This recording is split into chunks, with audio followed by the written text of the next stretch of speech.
नमस्कार. 27 जुलैपासून 11 डिसेंबरपर्यंत जवळपास 4.5 महिने शनी महाराज वक्री होत आहेत आणि हा काही साधा ग्रह बदल नाही आहे, तर कर्माचा हिशेब मांडण्याचा काळ आहे असं तुम्ही म्हणू शकता.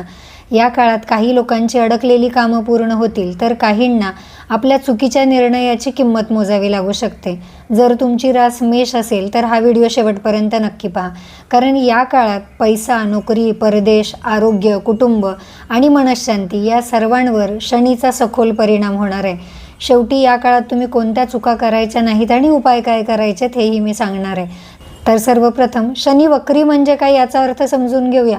शनी प्रत्यक्षात उलटा चालत नाही, तर पृथ्वी आणि शनीच्या गतीतील फरकामुळे आपल्याला तो आकाशात मागे जात असल्यासारखा भास होतो. वैदिक ज्योतिषशास्त्रात या अवस्थेला शनी वक्री होणं म्हणतात. वक्री शनी म्हणजे कमकुवत नाही, तर तो अजून स्ट्रॉंग होतो, म्हणजे आपल्या कर्माचा अधिक सखोल आढावा तो घेतो.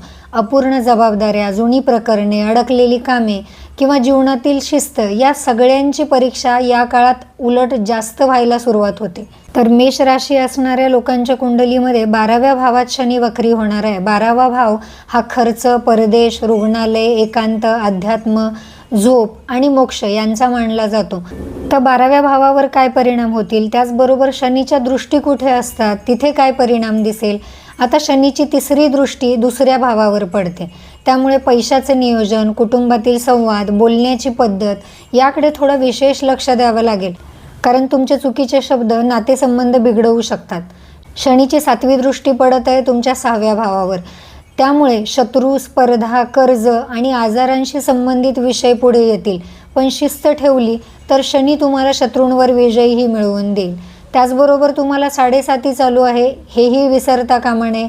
10वी दृष्टी 9व्या भावावर पडते. भाग्य, वडील, गुरु, धर्म आणि उच्च शिक्षण या विषयांमध्ये गंभीर विचार करण्याची वेळ येईल. भाग्यावर अवलंबून राहण्यापेक्षा कर्मावर जास्त भर द्यावा लागेल. आता फक्त शनी वक्री होत नाहीये, तर यामध्ये गुरुचा काय रोल असणार आहे, तर या काळात गुरु कर्क राशीत असून मेष राशीच्या 4थ्या भावात आहे. त्यामुळं घर, आई, मालमत्ता, वाहन आणि मानसिक स्थैर्य या विषयात गुरुचा आधार तुम्हाला नक्की मिळेल. म्हणजेच शनी परीक्षा घेईल, पण गुरु योग्य निर्णय घेण्याची बुद्धीसुद्धा देईल. त्यामुळे घाबरण्यापेक्षा संयम ठेवणं अधिक महत्त्वाचं ठरेल. आता वक्री शनीचा करिअरवर काय परिणाम होईल, तर नोकरी करणाऱ्यांना जुनी जबाबदारी पुन्हा मिळू शकते. अपूर्ण प्रोजेक्ट पूर्ण करण्याचा दबाव वाढेल. वरिष्ठ अधिकारी तुमच्या कामाची कसून तपासणी करतील. मेहनत जर प्रामाणिक असेल तर वर्षाच्या शेवटी त्याचे फळ मात्र नक्की मिळेल. व्यवसाय करणाऱ्यांसाठी मोठी जोखम घेण्याऐवजी जुनी देणी, कागदपत्रे, कर आणि आर्थिक नियोजन व्यवस्थित करणं जास्त महत्त्वाचं असेल.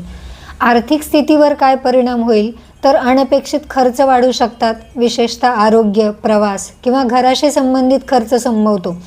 त्यामुळे या काळात उधळपट्टी टाळा. गुंतवणूक करताना 2दा विचार करा.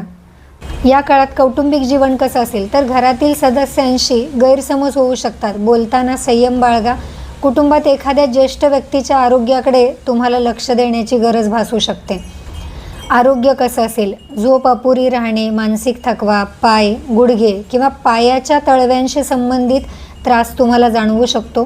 नियमित व्यायाम, चालणे आणि वेळेवर विश्रांती घेणे अत्यंत आवश्यक आहे. विद्यार्थ्यांसाठी हा वक्री शनी कसा असेल, अभ्यासात लक्ष विचलित होऊ शकते, पण जो विद्यार्थी नियमित अभ्यास करेल त्याला याच काळात मोठे यश मिळू शकते. शनी मेहनतीला कधीच रिकाम्या हाताने परत पाठवत नाही. तुम्ही कोणत्या चुका टाळायच्या आहेत, तर शॉर्टकट अजिबात घेऊ नका. कर्ज वाढेल असं काही करू नका. कोणाचाही अपमान करू नका. कुठलंही काम अर्धवट सोडू नका. खर्चावर नियंत्रण ठेवा आणि खोटं बोलून फायदा घेण्याचा अजिबात प्रयत्न करू नका. उपाय काय कराल, तर दर शनिवारी शनिदेवांना तिळाच्या तेलाचा दिवा लावा. शक्य असल्यास हनुमान चालीसा रोज वाचा. श्रम करणाऱ्या व्यक्ती किंवा मजूर वर्गाचा आदर करा. काळे तीळ, उडीद हे गरजूंना अन्नदान करा. सर्वात महत्त्वाचं म्हणजे आपल्या प्रत्येक कामात प्रामाणिकपणा ठेवा. शनीला सर्वात प्रिय उपाय म्हणजे चांगलं कर्म, आणि माझाही त्याच गोष्टीवर सगळ्यात जास्त विश्वास आहे. त्यामुळं कर्म जपून करा.